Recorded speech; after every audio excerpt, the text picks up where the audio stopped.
I never thought I'd be sitting in my childhood living room, facing an intervention about how I'm supposedly corrupting my sister's children. Yet here I am, watching my perfect sister Sabrina's mascara run down her face as she lists my countless failures as an aunt.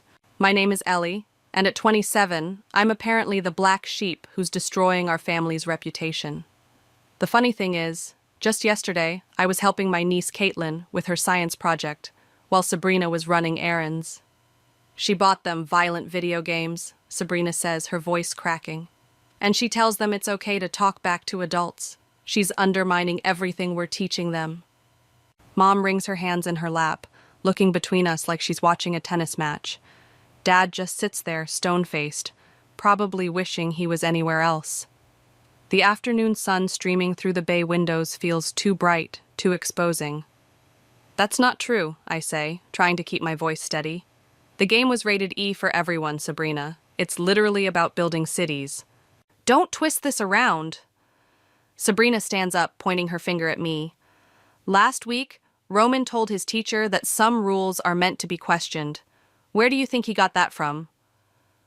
I can't help but laugh, which only makes things worse. Heaven forbid a child learns critical thinking. See? Sabrina turns to our parents. This is exactly what I'm talking about. She thinks everything's a joke. Dad finally speaks up.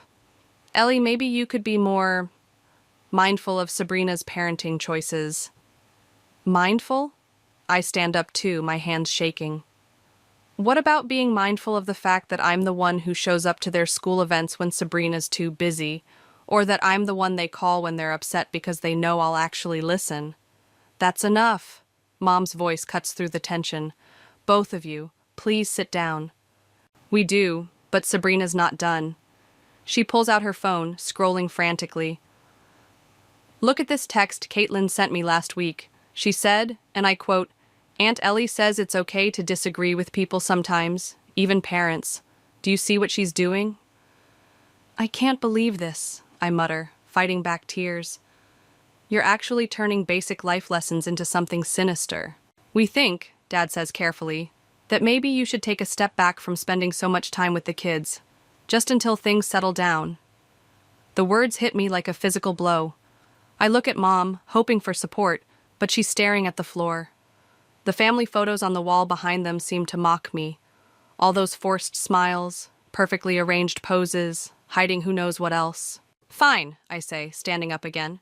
You want me to step back? I will. But don't come crying to me the next time you need someone to pick them up from school or watch them on short notice. Ellie, please.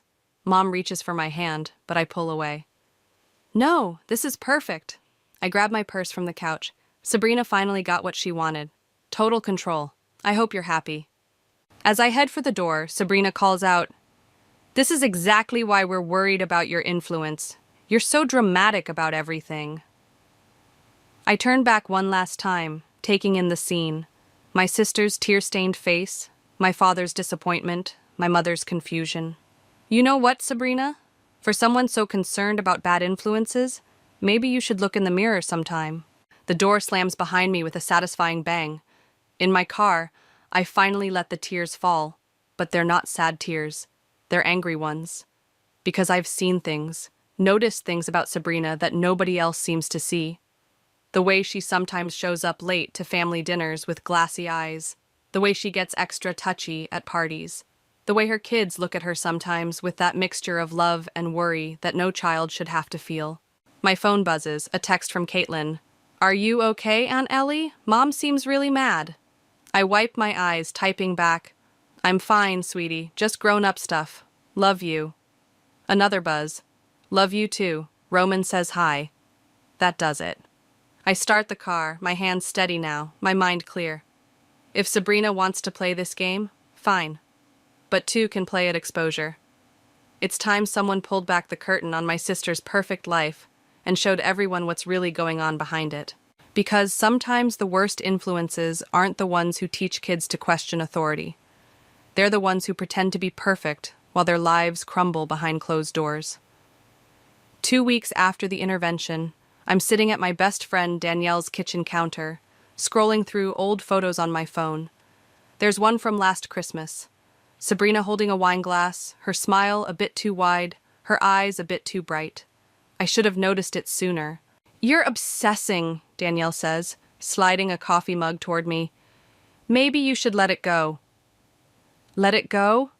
I show her the photo. Look at her face.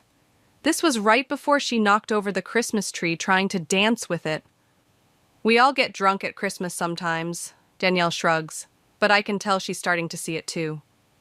My phone buzzes. A text from Mom. Family dinner tonight. Please come. Your father misses you. Great, I mutter. Another chance for Sabrina to play victim. Or, Danielle says, a chance to observe. You said you wanted proof? Watch her tonight. She's right. I text back. Okay, what time? 6 hours later, I'm walking into my parents' house, armed with a bottle of sparkling cider. The first thing I notice is Sabrina's laugh, too loud coming from the kitchen. I find her there, leaning against the counter, wine glass already in hand. Oh, look who decided to grace us with her presence, Sabrina announces, her words slightly slurred. Mom turns from the stove, relief evident on her face. Ellie, honey, can you help set the table? As I grab plates from the cabinet, Caitlin runs in and hugs me tight. Aunt Ellie, I got an A on my science project. That's amazing, kiddo, I hug her back, catching Sabrina's scowl over her head. Mom helped too, Caitlin adds quickly, glancing at Sabrina. Did I? Sabrina frowns, then laughs. Oh, right, I signed the permission slip. During dinner, I watch Sabrina refill her glass 3 times. Dad talks about work, Mom asks about the kids' school, and everyone pretends not to notice when Sabrina knocks over the salt shaker reaching for the wine bottle. Oops, she giggles. I'm such a klutz today. Roman, picking at his food, catches my eye. I know that look. It's the same one I used to have when Dad would come home late smelling like beer, before he quit drinking 15 years ago. After dinner, I offer to help clean up. As I'm loading the dishwasher, I hear a thud upstairs, followed by Sabrina's voice. I'm fine, just tripped. I'll check on her, I tell Mom, who's looking worried. Upstairs, I find Sabrina in her old bedroom, rummaging under the bed. Lost my phone, she mumbles. But what catches my eye isn't her phone. It's the empty wine bottle that's rolled partially out from under the bed skirt. When Sabrina stands up, phone in hand, triumphant, I wait until she wobbles back downstairs before investigating further. Kneeling down, I lift the bed skirt. My heart stops. There's not just one bottle. There's a whole collection, hidden in a neat row. Some are empty, some are full, all carefully arranged where no one would think to look. Aunt Ellie? Roman's voice makes me jump. He's standing in the doorway, looking smaller than his 8 years. Are you looking for Mom's special juice? I stand up quickly. Roman, honey, what do you mean? He shifts uncomfortably. Mom says it's her special juice that helps her deal with stress. She keeps it up here when we stay over at Grandma's. My hands are shaking as I pull out my phone and take a quick photo of the bottles. Roman, does your mom drink this special juice a lot? He nods slowly. Sometimes she falls asleep on the couch after. Dad just says she's tired from working hard. Footsteps on the stairs send Roman scurrying away. Sabrina appears, steadying herself against the doorframe. What are you doing in here? Looking for my old yearbook, I lie smoothly. Mom mentioned wanting to see it. Sabrina narrows her eyes. Always snooping around, aren't you? That's your problem, Ellie. You can't mind your own business. As I brush past her, she grabs my arm. Her grip is tight, desperate. What did you see? I meet her gaze steadily. Nothing you're ready to admit to yet. Downstairs, I hug my parents goodbye, kiss the kids, and walk to my car with purpose. In the driver's seat, I look at the photo I took, then send it to Danielle with a message. Found what I was looking for. Time to plan our next move. Because this isn't about revenge anymore. This is about 2 kids who deserve better than watching their mother disappear into a bottle, one special juice at a time. The memory hits me like a freight train as I'm sorting through the photos on my phone. It was 3 months ago before the intervention, when Sabrina called me at 2 a.m. Can you come get me? Her words were slurred, barely comprehensible. I can't drive. I found her sitting on the curb outside a bar, mascara streaked down her face. The kids were at a sleepover, and Elias was away on business. "Don't tell anyone," she had begged as I helped her into my car. "It's just, being perfect is so hard sometimes." Now, sitting in Danielle's living room, I show her the video I secretly took that night. Sabrina stumbling up her driveway, nearly falling into her rose bushes. "Jesus," Danielle whispers. "And she had the nerve to call you a bad influence?" My phone rings. It's Caitlin. "Aunt Ellie, can you pick me up from soccer practice? Mom was supposed to, but she's not answering her phone." 20 minutes later, I pull up to the soccer field. Caitlin's coach is waiting with her, looking concerned. "This is the third time this month," she tells me quietly, while Caitlin gets her gear. "Is everything okay at home?" "Family stuff," I say vaguely. "Thanks for staying with her." In the car, Caitlin is unusually quiet. "Mom forgot again, didn't she?" "She might have been busy. Stop making excuses for her." Caitlin's outburst startles me. "I'm not stupid. I know why she forgets things. I know why she sleeps all day sometimes." We pull into their driveway. Sabrina's car is there, but the house is dark. I use my emergency key to let us in. We find Sabrina passed out on the couch, an empty wine bottle on the coffee table. Caitlin immediately heads upstairs, her shoulders tight with anger. "Mom?" I shake Sabrina gently. "Wake up, you forgot Caitlin." She stirs, blinking confused eyes. "What? What time is it?" "Almost 6. You were supposed to pick her up from soccer." Oh God. She sits up too quickly, swaying. Is she mad? "What do you think?" I start collecting empty glasses from around the room. "This has to stop, Sabrina." "Don't." Her voice turns hard. "Don't you dare judge me. You have no idea what it's like." What's like? Having everyone think you're perfect? Having mom and dad's constant approval? Having responsibilities. She stands up, unsteady. Having a family depending on you. Having to be everything to everyone all the time. So this is your solution? I hold up an empty wine bottle. Hiding bottles under your bed? Passing out while your kids need you? "Get out." She grabs the bottle from my hand. "Get out of my house." "Fine." I head for the stairs. But first I'm checking on Caitlin. She's my daughter. Then start acting like her mother. I find Caitlin in her room, headphones on, homework spread across her bed. When she sees me, she pulls the headphones off. "I'm okay," she says before I can speak. "I'm used to it." Those 4 words break my heart. "You shouldn't have to be used to it, honey." She shrugs, but her lower lip trembles. "Dad's coming home tomorrow. He'll fix it. He always does." But we both know he doesn't. He just covers it up, makes excuses, keeps the facade going. Downstairs, Sabrina's throwing up in the bathroom. I stand in the doorway, remembering all the times I've held her hair back, cleaned her up, kept her secrets. "I'm telling Mom and Dad," I say quietly. "This has gone too far." She looks up at me, mascara running again, just like that night outside the bar.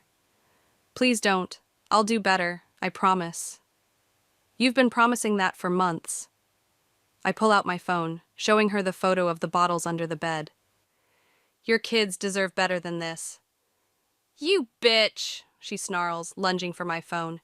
"You've been gathering evidence, planning to destroy me?" I step back, keeping the phone out of reach. "No, Sabrina, you're destroying yourself. I'm just done watching it happen." As I leave, I hear her crying, but I don't turn back. In my car, I send 2 texts. One to Mom. "We need to talk about Sabrina. Tomorrow. It's important." The second to Elias. "Your wife needs help. Your kids need you. Come home early if you can." This isn't revenge anymore. This is an intervention. A real one this time. Because sometimes loving someone means being willing to be the bad guy. Means being willing to break things apart so they can be put back together properly. And I'm ready to be the bad guy if that's what it takes to save my sister from herself. Mom agrees to meet me at a coffee shop downtown, neutral territory. She's already there when I arrive, stirring her tea with shaking hands. "What's so urgent?" she asks as I sit down. "Your texts had me worried all night." I pull out my phone, sliding it across the table. The gallery is open to the photos of Sabrina's hidden bottles. Mom's hand flies to her mouth. "There's more," I say, swiping through the images. "This is from Christmas. This is last month at Roman's baseball game. This is from yesterday." "No," Mom shakes her head. "No, she's just stressed. Everyone has wine sometimes." "Mom," I reach for her hand. "She passed out and forgot to pick up Caitlin yesterday. Her coach said it's the third time this month." "Why didn't anyone tell me?" "Because Sabrina's spent years convincing everyone she's perfect. And you and Dad, you wanted to believe it." Mom's phone buzzes. It's Sabrina. She declines the call. "What do we do?" "We have a real intervention. Not like the fake one she staged about me. One with professionals. Your father won't like this getting out." "Better out than dead." My voice rises, drawing looks from nearby tables. I lower it. "Sorry, but Mom, this isn't about reputation anymore. This is about Caitlin and Roman." My phone rings. Elias. I step outside to take it. "I got your message," he says. "I'm at home now. Found more bottles in the garage. In her closet. Even in her car." "How is she?" "Angry. Defensive. Says you're trying to ruin her life." He pauses. "The kids told me everything, Ellie. I've been so blind." "We all were. Well, except the kids." "I called a treatment center," he says. "They have an opening next week, but we need to convince her to go." Back inside, I relay this to Mom. She's crying silently, dabbing at her eyes with a napkin. "Tomorrow," she says finally. "We'll do it tomorrow. I'll tell your father tonight." That evening, Danielle comes over with pizza and wine, then laughs at the irony of bringing wine. "You're doing the right thing," she says as I pace my living room, "even if it feels wrong." "I know, but..." My phone buzzes with a text from Sabrina. "I hate you. You're trying to take everything from me. My kids, my husband, our parents. You've always been jealous." Then another. "Please don't do this. I'll stop, I promise. Just give me one more chance." And another. "If you go through with this, I'll tell them everything about you. About that night in college. About the money you borrowed. Everything." "She's spiraling," Danielle says, reading over my shoulder. "This is exactly why you need to do this." I text Elias. "How are the kids?" "At my parents' house. Sabrina's been drinking since I got home. Says she needs it to deal with your betrayal." My hands shake as I type a response to Sabrina. "I love you. That's why I'm doing this. You can hate me all you want, but I won't watch you destroy yourself anymore." She replies with a single word. "Traitor." Mom calls around midnight. "Your father's on board. He found her old diaries. She's been struggling with this for years, hiding it from everyone." "Tomorrow at 2, I say. The treatment center is sending someone. Have her meet us at your house." "Ellie?" Mom's voice breaks. "What if she never forgives us?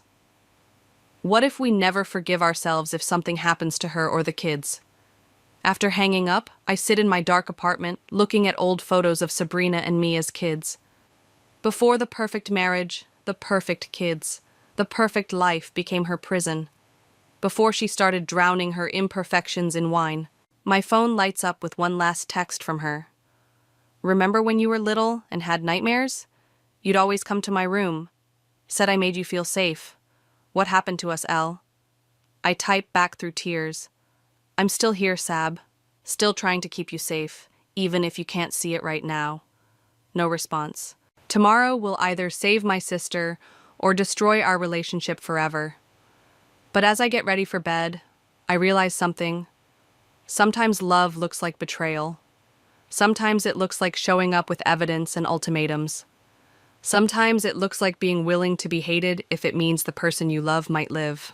Because tomorrow isn't about revenge anymore. It's not even about exposing the truth. It's about saving my sister from the perfect lie she's trapped herself in, one hidden bottle at a time. The intervention specialist, Sarah, arrives first. She's younger than I expected, with kind eyes and a calm presence that somehow makes this feel less terrifying. "Remember," she says, arranging chairs in my parents' living room, "stay focused on facts and feelings. No accusations." Dad paces by the window. "She's late." She'll come, Elias says, checking his phone. She thinks this is a family meeting to discuss Ellie's issues. The irony isn't lost on anyone. When Sabrina finally arrives, she's wearing oversized sunglasses and carrying her designer purse like a shield. She freezes in the doorway when she sees Sarah. What is this? Her voice is razor sharp. Who is she? Please sit down, Sabrina, Mom says softly. No, Sabrina backs up. No, no, no. This is not happening.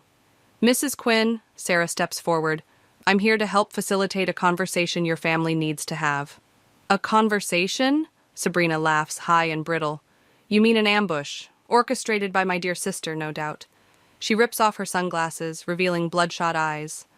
Well, start the show. Tell me how I'm ruining everyone's lives. Honey, Dad moves toward her.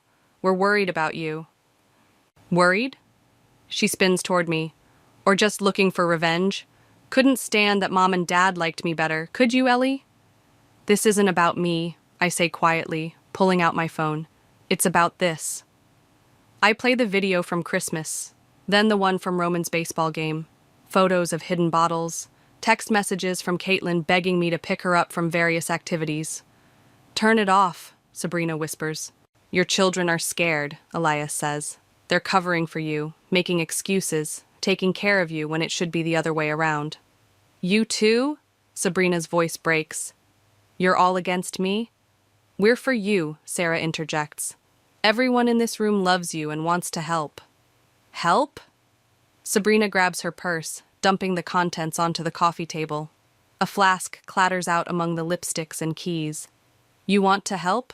Here's my secret shame. Happy now? Sabrina, Mom starts crying. Why didn't you tell us you were struggling? Struggling? Another harsh laugh. I'm not struggling. I'm surviving. Do you know how hard it is being the perfect daughter?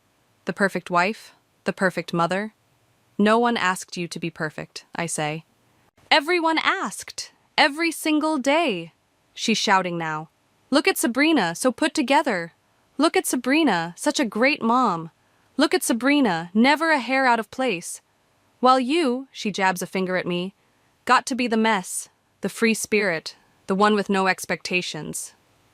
I have a place reserved at Riverside Treatment Center, Elias says quietly.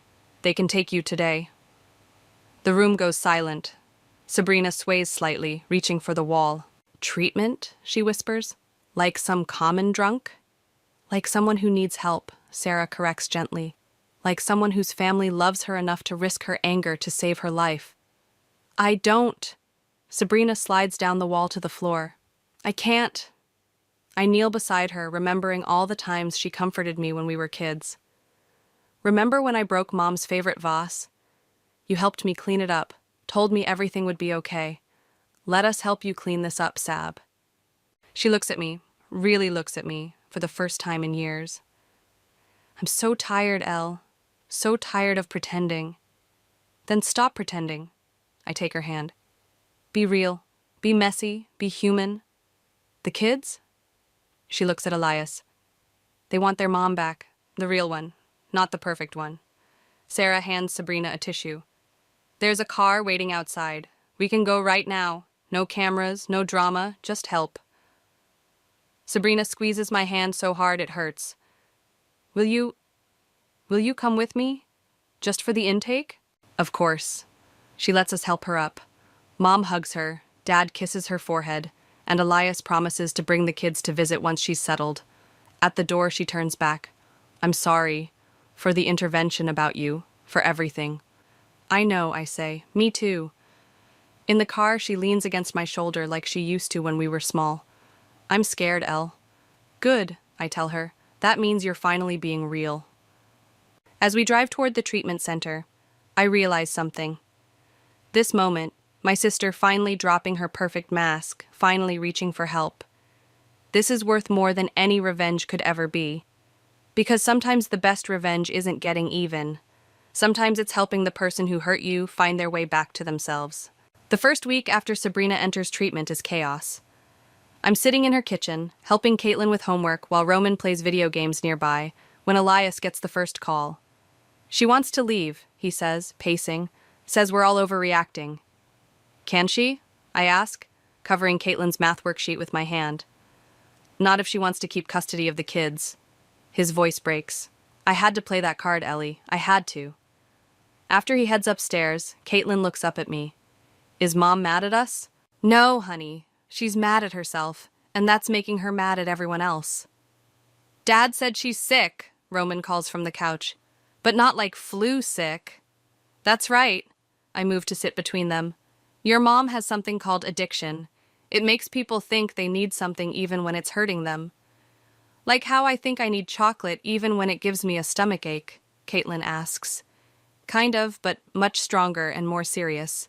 My phone buzzes. Mom calling. The neighbors are asking questions, she says without greeting. What do we tell people?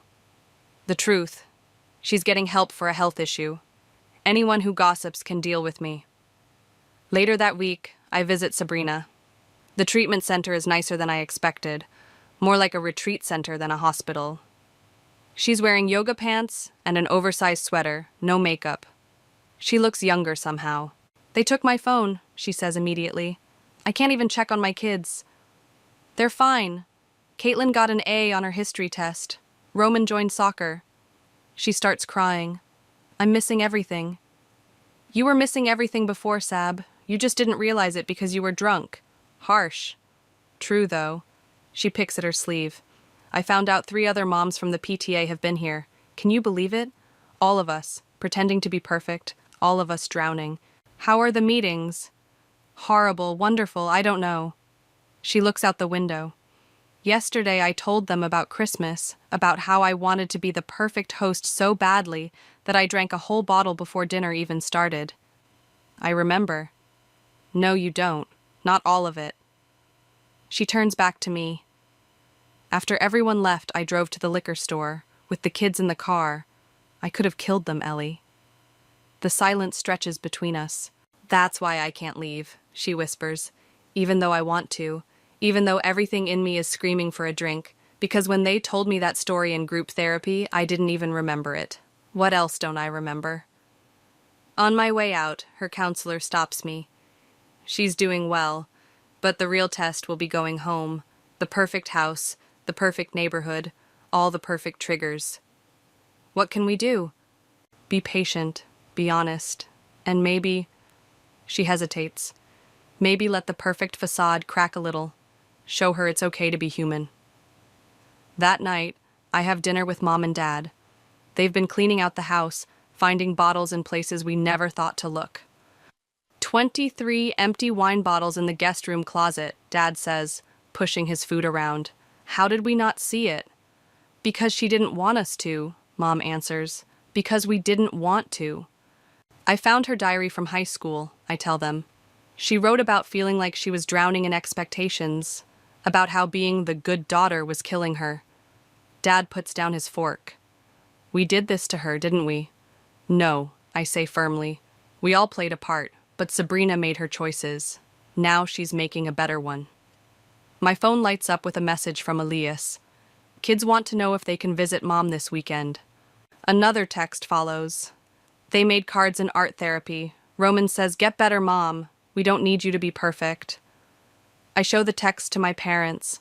Mom starts crying again, but this time they're different tears. Hope tears, maybe. We should all go, Dad says suddenly. Show her we're not ashamed. Show her we're proud of her for getting help. Yeah, I smile. And maybe we can all stop pretending while we're at it. Because that's the real disease, isn't it? Not just the alcohol, but the perfectionism that drove her to it. The masks we all wear, the roles we all play, until we forget who we really are underneath. Maybe that's why this happened. Not just to save Sabrina, but to save all of us from the perfect lies we've been living. 30 days into treatment, we're all sitting in a family therapy session. Sabrina looks healthier, clearer, though her hands still shake sometimes when she talks about difficult things. I want to address the intervention, the therapist, Dr. Marcus, says. The one Sabrina staged about Ellie. Sabrina flinches. Do we have to? Yes. Dr. Marcus leans forward. Because it shows a pattern of projection that we need to discuss. I was trying to control everything, Sabrina admits. The kids, the family image, Ellie's influence. I thought if I could just make everything perfect on the outside, the inside wouldn't hurt so much, I finish. She nods, tears forming. The more I drank, the more I needed someone to blame. You were an easy target, Elle. The free spirit. The one who didn't care what people thought. I cared, I say quietly. I just learned to hide it better. Dr. Marcus turns to our parents. And how did you enable this dynamic? Dad shifts uncomfortably. We rewarded Sabrina's perfectionism, made her feel like she had to maintain it. While I got to be the disappointment, I add. No, Mom reaches for my hand. Never a disappointment, just different. We should have celebrated that difference instead of trying to make you both fit the same mold. Caitlin and Roman, sitting between their parents, have been quiet until now. Mom? Caitlin's voice is small. Remember when you yelled at me for getting a B in math? Sabrina's face crumples. Oh, baby. You said winners get A's. Then you drank your special juice and fell asleep during dinner. I remember, Roman adds. You forgot to make my lunch the next day. Aunt Ellie brought me McDonald's at school. Sabrina looks at me. You did? Someone had to, I shrug. They're my niece and nephew. I love them. Even when I tried to keep you away from them? Especially then. Dr. Marcus nods approvingly. This is good. Real. Raw. This is where healing starts. Aaliyah speaks up for the first time. I enabled you too, Sabrina. Covered for you. Made excuses. I was so afraid of our perfect life falling apart that I helped you maintain the lie. Until it almost destroyed everything, she whispers. But it didn't, Dr. Marcus reminds her. Because your sister chose truth over revenge, chose love over resentment. Sabrina turns to me. I read your diary too, you know. Found it when I was snooping in your old room, looking for evidence of what a bad influence you were. My stomach drops. The one from college? Yeah, about how you felt like you could never measure up to me. How you thought Mom and Dad loved me more. She wipes her eyes. I was so busy being perfect that I never saw how much I was hurting you. We both hurt each other, I say. But you saved me. She reaches for my hand. When you could have exposed me publicly, ruined my reputation, you chose to get me help instead. Dr. Marcus smiles. And that's what real family does. They choose healing over hurting. After the session, while everyone else heads to the cafeteria for lunch, Sabrina pulls me aside. I have something for you. She hands me a notebook. My recovery journal. I want you to read it. Sab, you don't have to. I do. Because you deserve to know that none of this was your fault. That my drinking wasn't about you, or the kids, or even Mom and Dad. It was about me not being able to face my own imperfections. I opened the journal to a random page. Day 15. Finally admitted I was jealous of Ellie's freedom, her ability to be herself. While I was drowning in expectations, she was learning to swim. Keep it, she says. Read it when you're ready, and know that my recovery isn't just about getting sober. It's about learning to be real, like you always were. Caitlin runs back, grabbing both our hands. Come on, they have ice cream for dessert. As we walk to the cafeteria, I realize something. The sister I wanted to expose, to get revenge on, never really existed.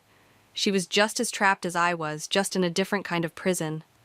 And maybe that's what karma really is. Not revenge or punishment, but the moment when truth breaks through the perfect lies we tell ourselves, setting us all free in the process.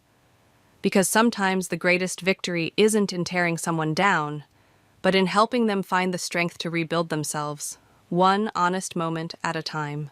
The autumn breeze rustles through the backyard as I help Sabrina set up for Roman's birthday party. No wine glasses in sight, just colorful cups filled with lemonade and sparkling water. You know what's weird? Sabrina adjusts a crooked balloon. This is the first party I've hosted sober in years. Nervous? Terrified. She laughs, but it's genuine now, not the high-pitched fake laugh from before. But present. Actually present. The doorbell rings. It's Mom and Dad with a massive cake. Behind them, kids from Roman's class start arriving with their parents. I notice some of the PTA moms giving Sabrina uncertain looks. Sandra, Sabrina approaches one of them directly. I know you've heard rumors. Yes, I went to rehab. Yes, I'm sober now. And yes, this party has 0 alcohol. The woman's face softens. 3 years clean myself, she whispers. We should talk sometime. As the party gets going, I watch Sabrina actually playing with the kids instead of just supervising from a distance. She's on the ground, helping Roman unwrap presents, laughing at his jokes, her hair messy from the party games. Look at her, Elias says, joining me by the snack table. Actually, look at her. I do. The designer clothes are gone, replaced by jeans and a comfortable sweater.